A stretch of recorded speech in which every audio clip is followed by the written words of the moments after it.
أعوذ بالله من الشيطان الرجيم. بسم الله الرحمن الرحيم. وما أبرئ نفسي إن النفس لأمارة بالسوء إلا ما رحم ربي إن ربي غفور رحيم.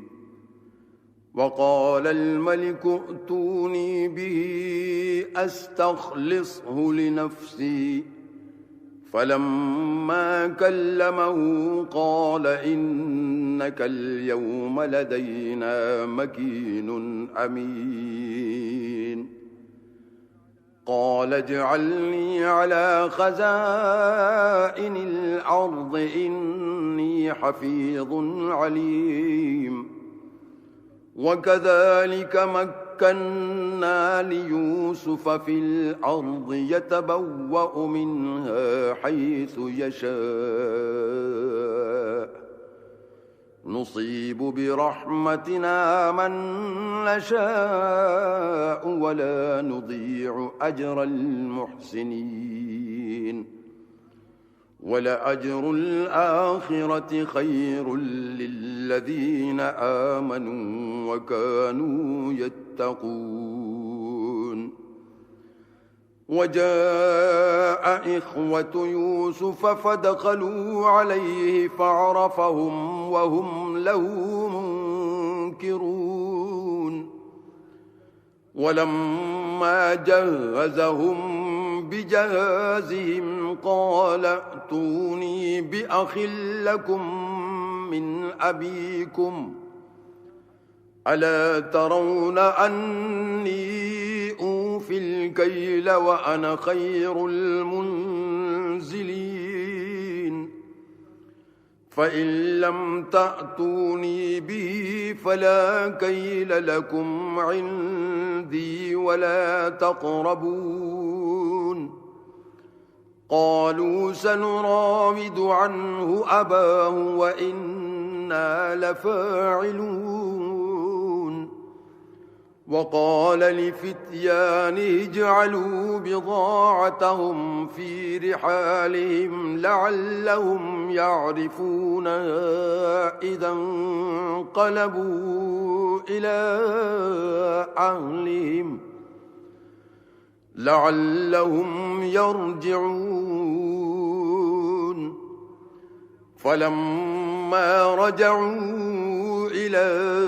أبيهم قالوا يا أبانا منع منا الكيل فأرسل معنا أخانا نكتل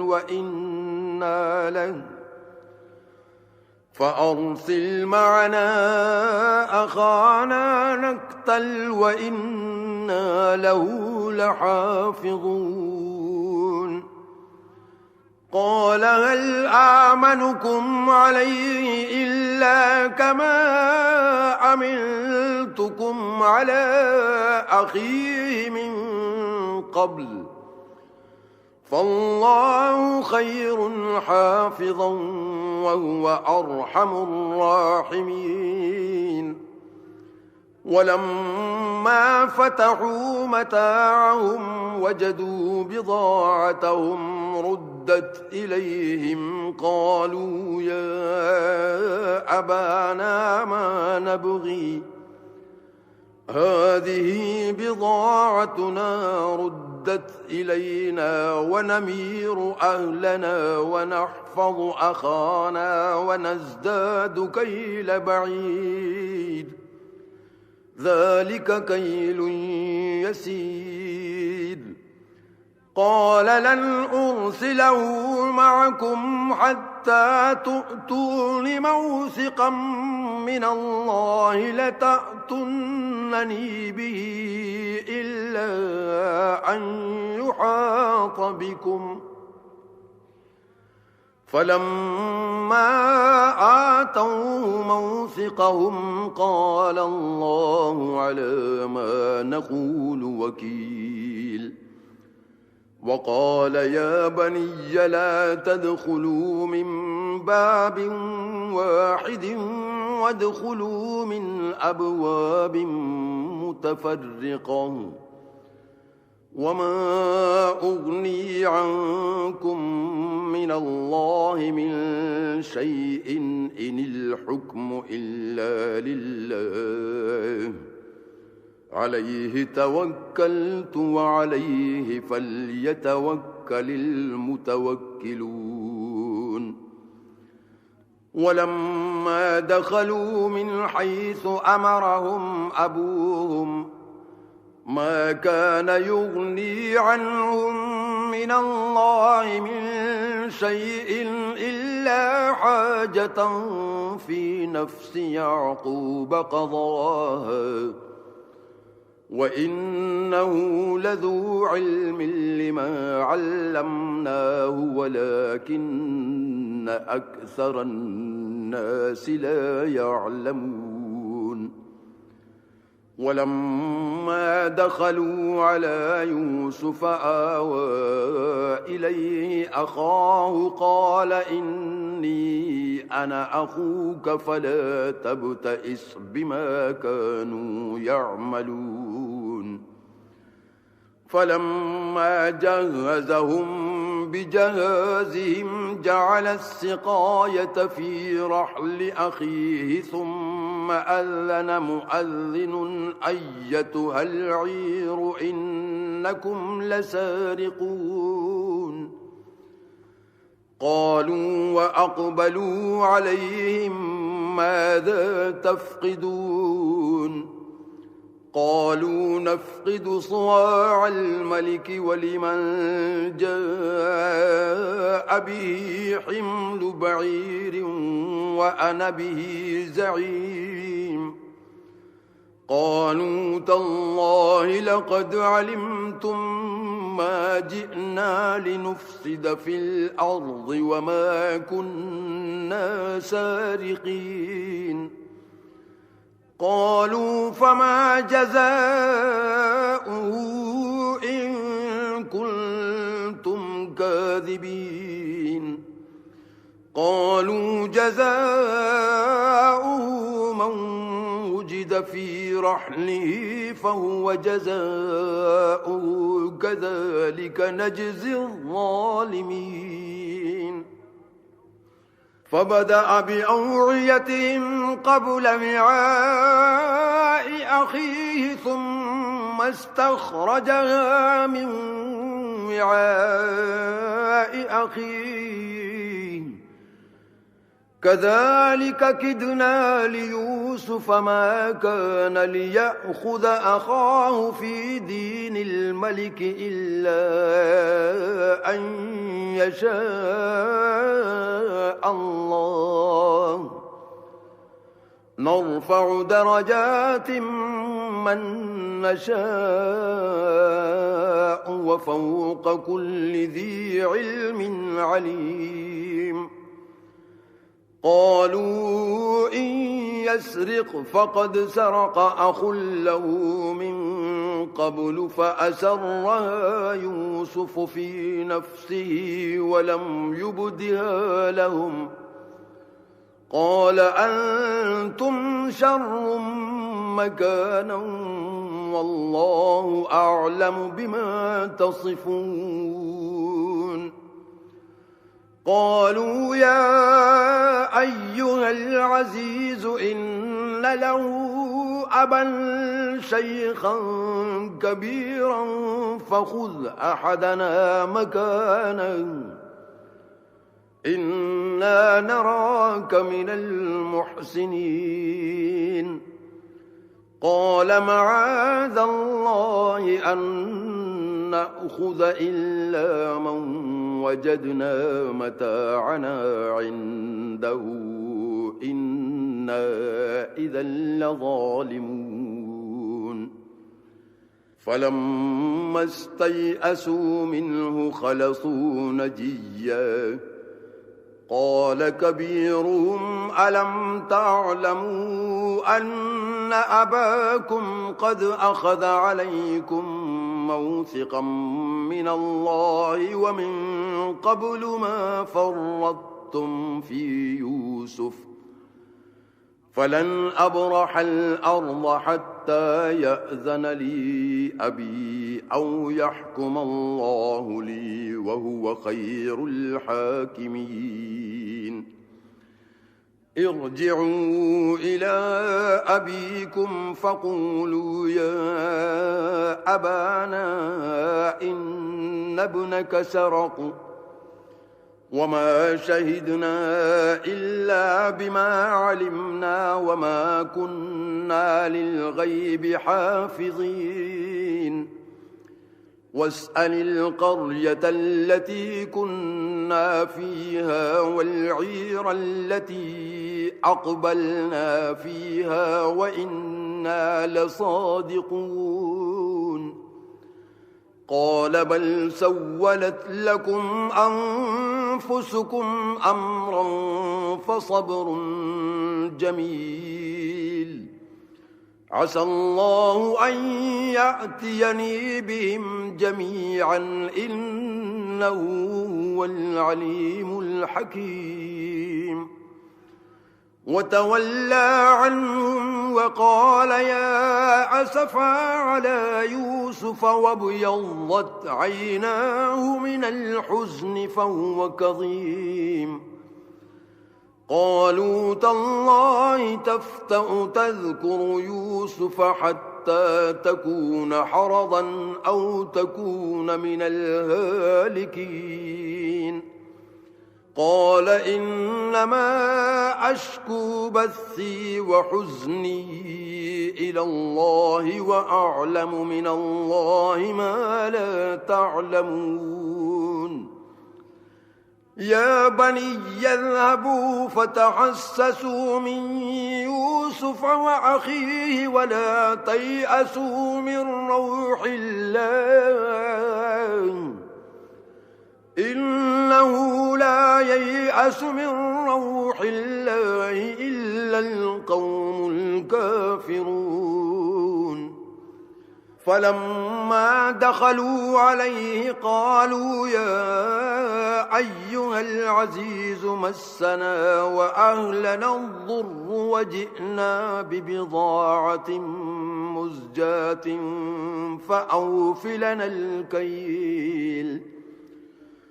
فأوف لنا الكيل وتصدق علينا إن الله يجزي المتصدقين قال هل علمتم ما فعلتم بيوسف وأخيه إذ أنتم جاهلون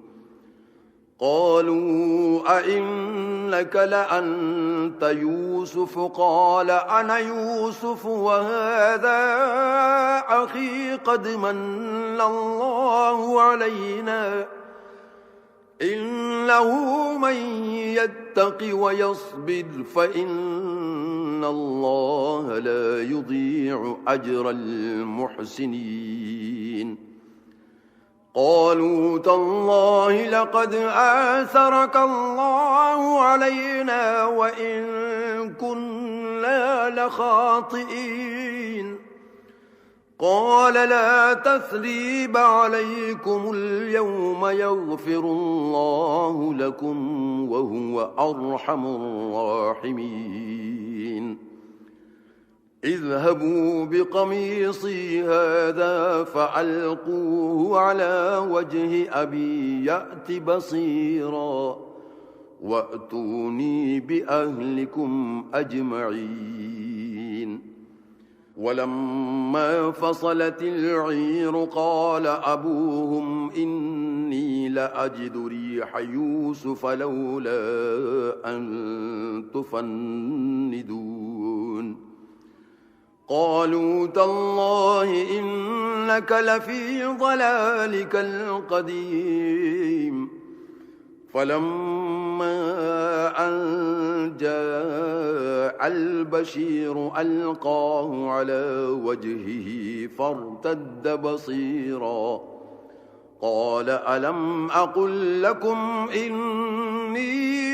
أعلم من الله ما لا تعلمون قالوا يا أبانا استغفر لنا ذنوبنا إنا كنا خاطئين قال سوف أستغفر لكم ربي إنه هو الغفور الرحيم فلما دخلوا على يوسف آوى إليه أبويه وقال ادخلوا مصر إن شاء الله آمنين ورفع أبويه على العرش وخروا له سجدا وقال يا أبت هذا تأويل رؤياي من قبل قد جعلها ربي حقا وقد أحسن بي إذ أخرجني من السجن وجاء بكم من البدو من بعد أن نزغ الشيطان بيني وبين إخوتي إن ربي لطيف لما يشاء إنه هو العليم الحكيم رب قد آتيتني من الملك وعلمتني من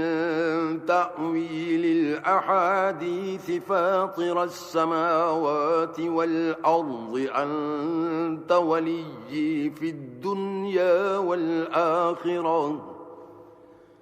توفني مسلما وألحقني بالصالحين ذلك من أنباء الغيب نوحيه إليك وما كنت لديهم إذ أجمعوا أمرهم وهم يمكرون وما أكثر الناس ولو حرصت بمؤمنين وما تسألهم عليه من أجر إن هو إلا ذكر للعالمين وكأي من آية في السماوات والأرض يمرون عليها وهم عنها معرضون وما يؤمن أكثرهم بالله إلا وهم مشركون أفأمنوا أن تأتيهم غاشية من عذاب الله أو تأتيهم الساعة بغتة وهم لا يشعرون قل هذه سبيلي أدعو إلى الله على بصيرة أنا ومن اتبعني وسبحان الله وما أنا من المشركين وما أرسلنا من قبلك إلا رجالا نوحي إليهم من أهل القرى أفلم يسيروا في الأرض فينظروا كيف كان عاقبة الذين من قبلهم ولدار الآخرة خير للذين اتقوا أفلا تعقلون حتى إذا استيأس الرسل وظنوا أنهم قد كذبوا جاءهم نصرنا فنجي من نشاء ولا يرد بأسنا عن القوم المجرمين لقد كان في قصصهم عبرة لأولي الألباب ما كان حديثا يفترى ولكن تصديق الذي بين يديه وتفصيل كل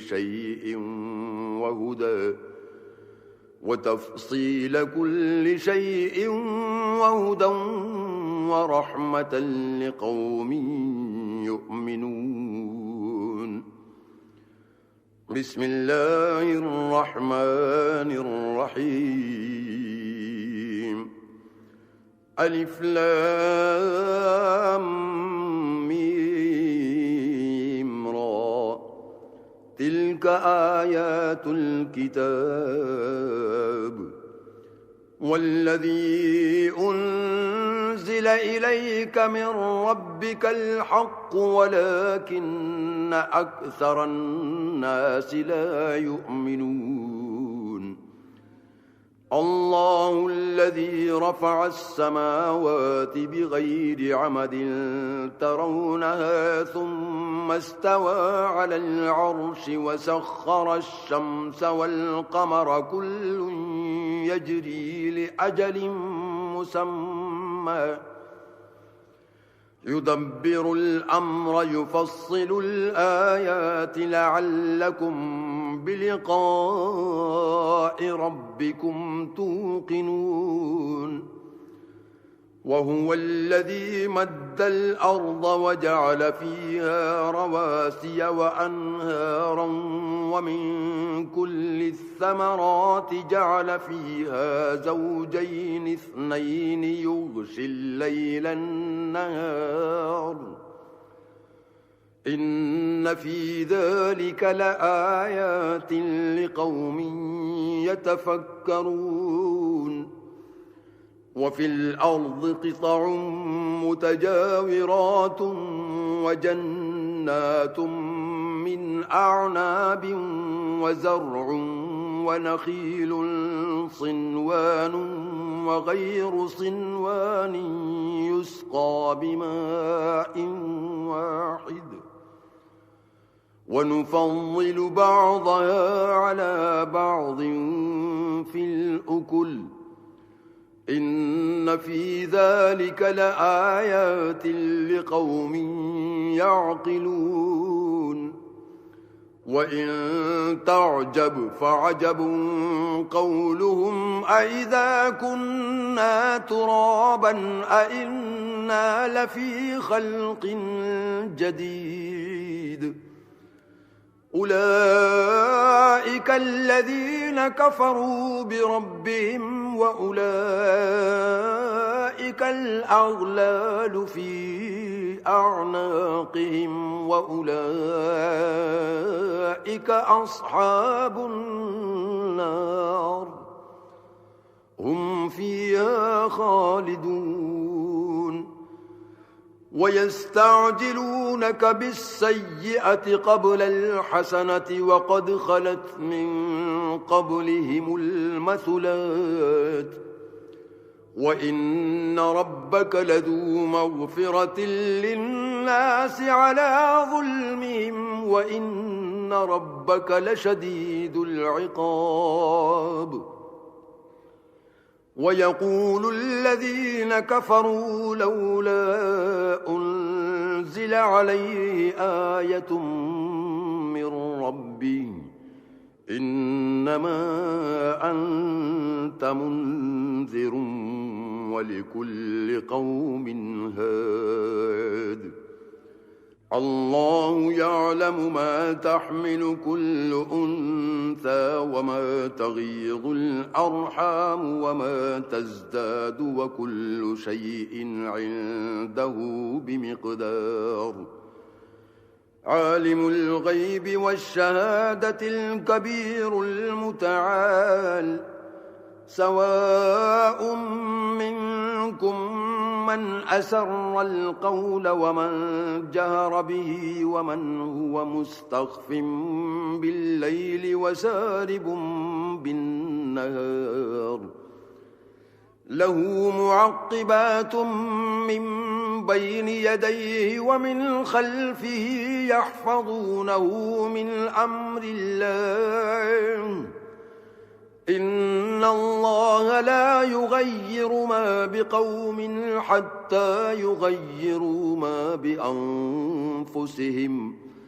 وإذا أراد الله بقوم سوءا فلا مرد له وما لهم من دونه من وال هو الذي يريكم البرق خوفا وطمعا وينشئ السحاب الثقال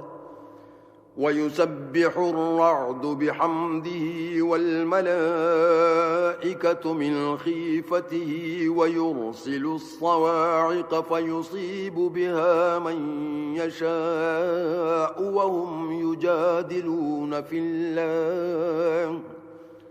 وهو شديد المحال له دعوة الحق والذين يدعون من دونه لا يستجيبون لهم بشيء إلا كباسط كفيه إلى الماء ليبلغ فاه وما هو ببالغه وما دعاء الكافرين إلا في ضلال ولله يسجد من في السماوات والأرض طوعا وكرها وظلالهم بالغدو والآصال قل من رب السماوات والأرض قل الله قل أفاتخذتم من دونه أولياء لا يملكون لأنفسهم نفعا ولا ضرا قل هل يستوي الأعمى والبصير أم هل تستوي الظلمات والنور أم جعلوا لله شركاء خلقوا كخلقه فتشابه الخلق عليهم قل الله خالق كل شيء وهو الواحد القهار أنزل من السماء ماء فسالت أودية بقدرها فاحتمل السيل زبدا رابيا ومما يوقدون عليه في النار ابتغاء حلية أو متاع زبد مثله كذلك يضرب الله الحق والباطل فأما الزبد فيذهب جفاء وأما ما ينفع الناس فيمكث في الأرض كذلك يضرب الله الأمثال للذين استجابوا لربهم الحسنى والذين لم يستجيبوا له لو أن لهم ما في الأرض جميعا ومثله معه لافتدوا به أولئك لهم سوء الحساب ومأواهم جهنم وبئس المهاد أفمن يعلم أنما أنزل إليك من ربك الحق كمن هو أعمى إنما يتذكر أولو الألباب الذين يوفون بعهد الله ولا ينقضون الميثاق والذين يصلون ما أمر الله به أن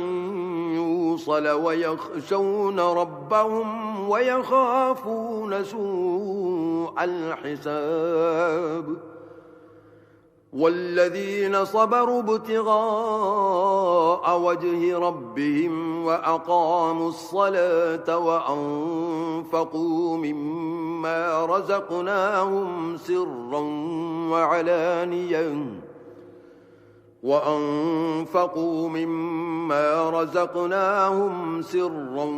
وعلانية ويدرؤون بالحسنة السيئة أولئك لهم عقبى الدار جنات عدن يدخلونها ومن صلح من آبائهم وأزواجهم وذرياتهم والملائكة يدخلون عليهم من كل باب سلام عليكم بما صبرتم فنعم عقبى الدار والذين ينقضون عهد الله من بعد ميثاقه ويقطعون ما أمر الله به أن يوصل ويفسدون في الأرض أولئك لهم اللعنة ولهم سوء الدار الله يبسط الرزق لمن يشاء ويقدر وفرحوا بالحياة الدنيا وما الحياة الدنيا في الآخرة إلا متاع ويقول الذين كفروا لولا أنزل عليه آية من ربه قل إن الله يضل من يشاء ويهدي إليه من أناب الذين آمنوا وتطمئن قلوبهم بذكر الله ألا بذكر الله تطمئن القلوب الذين آمنوا وعملوا الصالحات طوبى لهم وحسن مآب كذلك أرسلناك في أمة قد خلت من قبلها لتتلو عليهم الذي أوحينا إليك وهم يكفرون بالرحمن قل هو ربي لا إله إلا هو عليه توكلت وإليه متاب ولو أن قرآنا سيرت به الجبال أو قطعت به الأرض أو كلم به الموتى بل لله الأمر جميعا أفلم ييأس الذين آمنوا أن لو يشاء الله لهدى الناس جميعا ولا يزال الذين كفروا تصيبهم بما صنعوا قارعة أو تحل قريبا من دارهم حتى يأتي وعد الله إن الله لا يخلف الميعاد ولقد استهزئ برسل من قبلك فأمليت للذين كفروا ثم أخذتهم فكيف كان عقاب أفمن هو قائم على كل نفس بما كسبت وجعلوا لله شركاء قل سموهم أم تنبئونه بما لا يعلم في الأرض أم بظاهر من القول بل زين للذين كفروا مكرهم وصدوا عن السبيل ومن يضلل الله فما له من هاد لهم عذاب في الحياة الدنيا ولعذاب الآخرة أشق وما لهم من الله من واق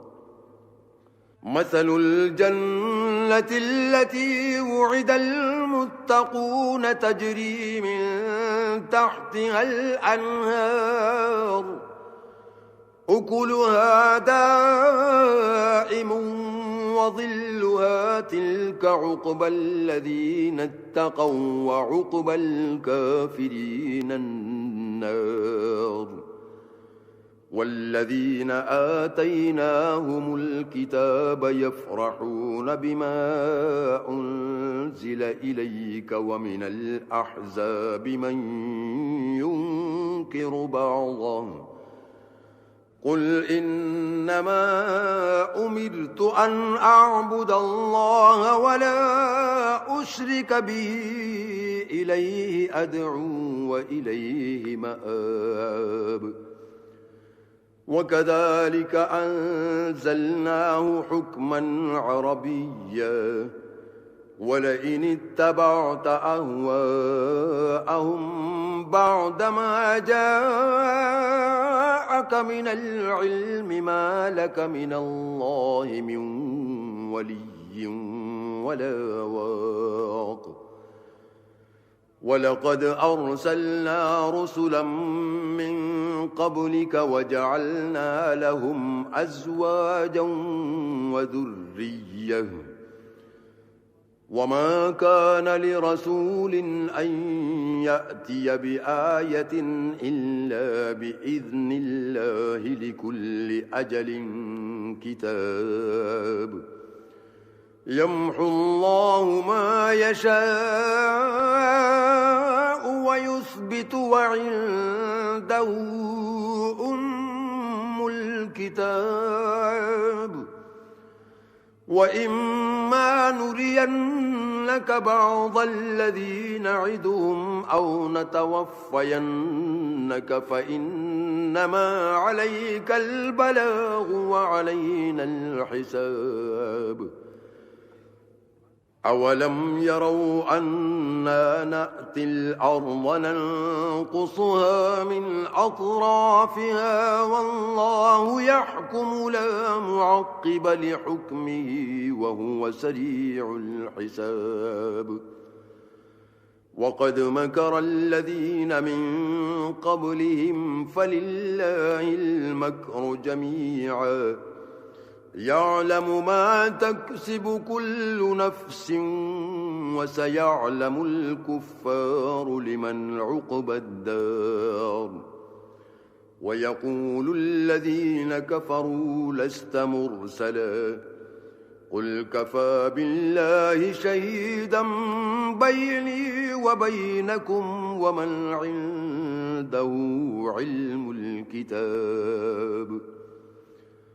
بسم الله الرحمن الرحيم ألف لام را كتاب أنزلناه إليك لتخرج الناس من الظلمات إلى النور بإذن ربهم إلى صراط العزيز الحميد الله الذي له ما في السماوات وما في الأرض وويل للكافرين من عذاب شديد الذين يستحبون الحياة الدنيا على الآخرة ويصدون عن سبيل الله ويبغونها عوجا أولئك في ضلال بعيد وما أرسلنا من رسول إلا بلسان قومه ليبين لهم فيضل الله من يشاء ويهدي من يشاء وهو العزيز الحكيم. ولقد أرسلنا موسى بآياتنا أن أخرج قومك من الظلمات إلى النور وذكرهم بأيام الله إن في ذلك لآيات لكل صبار شكور. وإذ قال موسى لقومه اذكروا نعمة الله عليكم إذ أنجاكم من آل فرعون يسومونكم سوء العذاب ويذبحون أبناءكم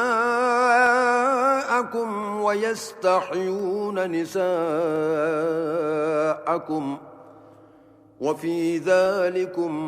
بلاء من ربكم عظيم.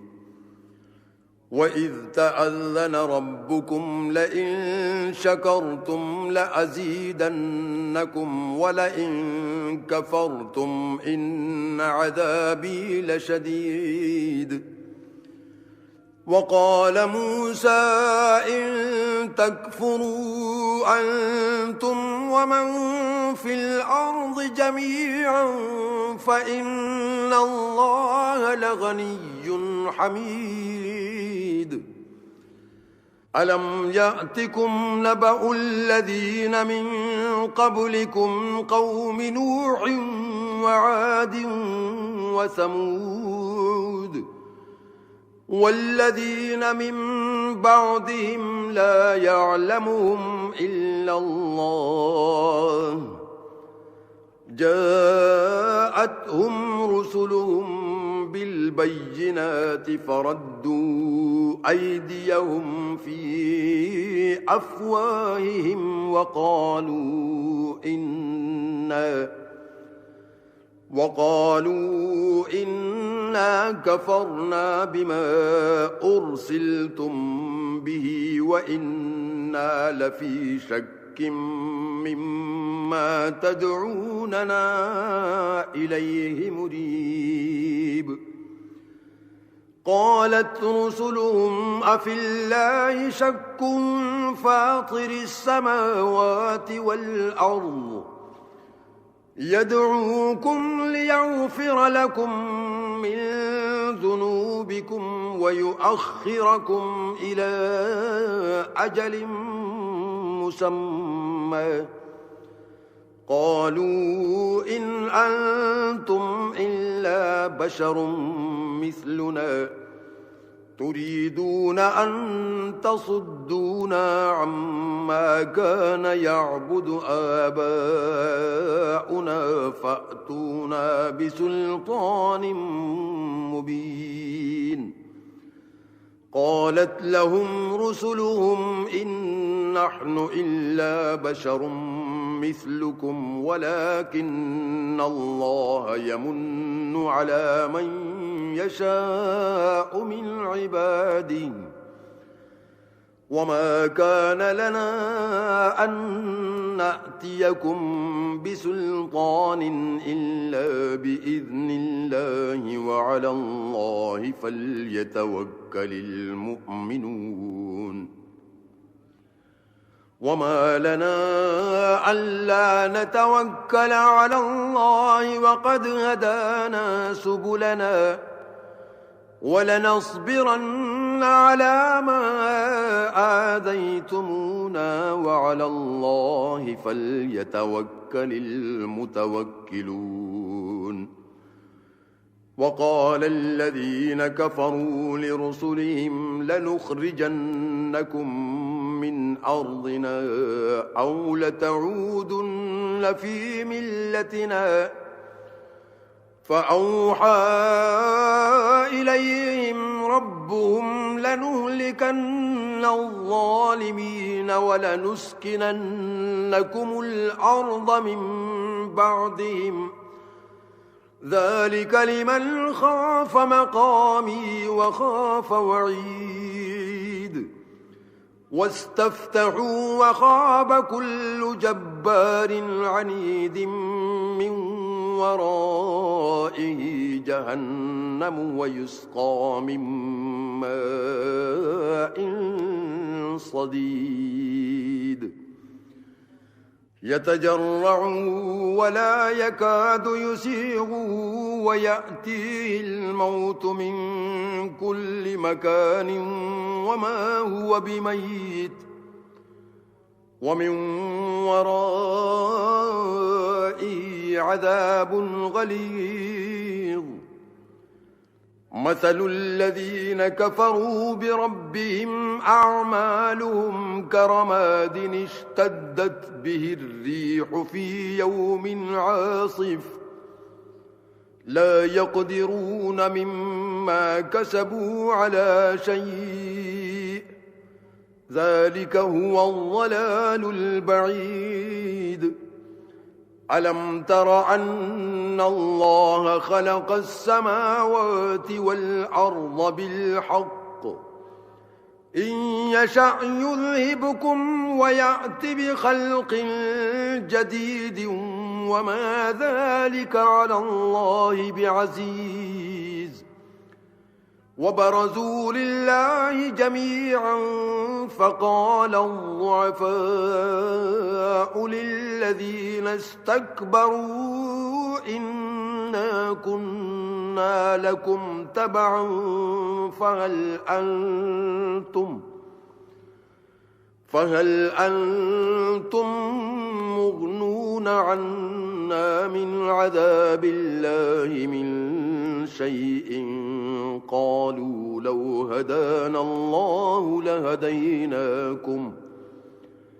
سواء علينا أجزعنا أم صبرنا ما لنا من محيص وقال الشيطان لما قضي الأمر إن الله وعدكم وعد الحق ووعدتكم فأخلفتكم وما كان لي عليكم من سلطان إلا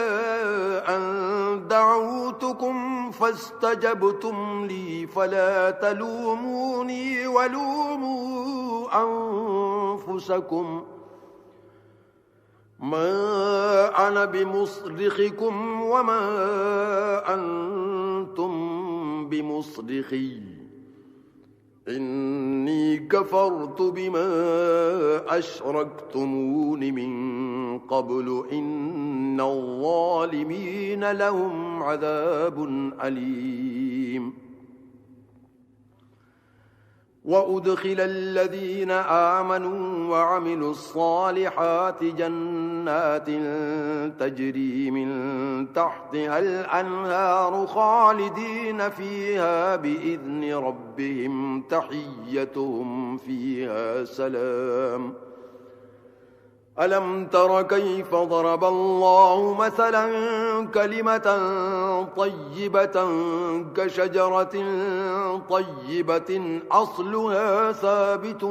وفرعها في السماء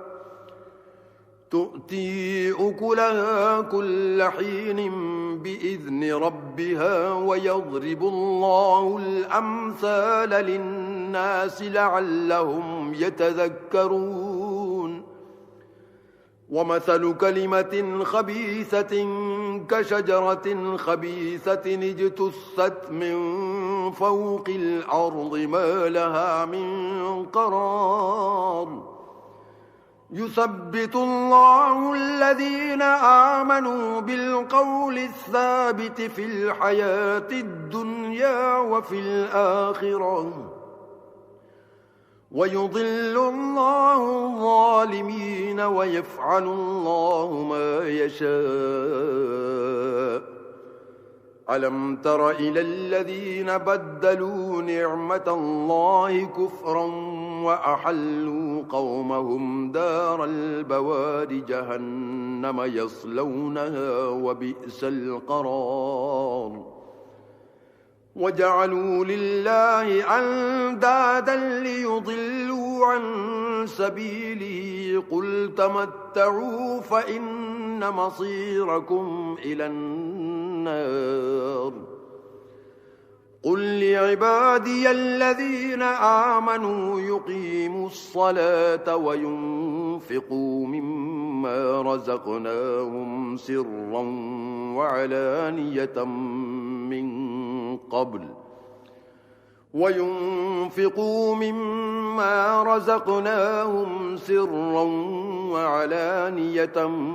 من قبل أن يأتي يوم لا بيع فيه ولا خلال الله الذي خلق السماوات والأرض وأنزل من السماء ماء فأخرج به من الثمرات رزقا لكم وسخر لكم الفلك لتجري في البحر بأمره وسخر لكم الأنهار وسخر لكم الشمس والقمر دائبين وسخر لكم الليل والنهار وآتاكم من كل ما سألتموه وإن تعدوا نعمة الله لا تحصوها إن الإنسان لظلوم كفار وإذ قال إبراهيم رب اجعل هذا البلد آمنا واجنبني وبني أن نعبد الأصنام رب إنهن أضللن كثيرا من الناس فمن تبعني فإنه مني ومن عصاني فإنك غفور رحيم ربنا إني أسكنت من ذريتي بواد غير ذي زرع عند بيتك المحرم ربنا ليقيموا الصلاة فاجعل أفئدة من الناس تهوي إليهم وارزقهم من الثمرات لعلهم يشكرون ربنا إنك تعلم ما نخفي وما نعلن وما يخفى على الله من شيء في الأرض ولا في السماء الحمد لله الذي وهب لي على الكبر إسماعيل وإسحاق إن ربي لسميع الدعاء رب اجعلني مقيم الصلاة ومن ذريتي ربنا وتقبل دعاء ربنا اغفر لي ولوالدي وللمؤمنين يوم يقوم الحساب ولا تحسبن الله غافلا عما يعمل الظالمون إنما يؤخرهم ليوم تشخص فيه الأبصار مهطعين مقنعي رؤوسهم لا يرتد إليهم طرفهم وأفئدتهم هواء وأنذر الناس يوم يأتيهم العذاب فيقول الذين ظلموا ربنا أخرنا إلى أجل قريب نجب دعوتك ونتبع الرسل أولم تكونوا أقسمتم من قبل ما لكم من زوال وسكنتم في مساكن الذين ظلموا أنفسهم وتبين لكم كيف فعلنا بهم وضربنا لكم الأمثال وقد مكروا مكرهم وعند الله مكرهم وإن كان مكرهم لتزول منه الجبال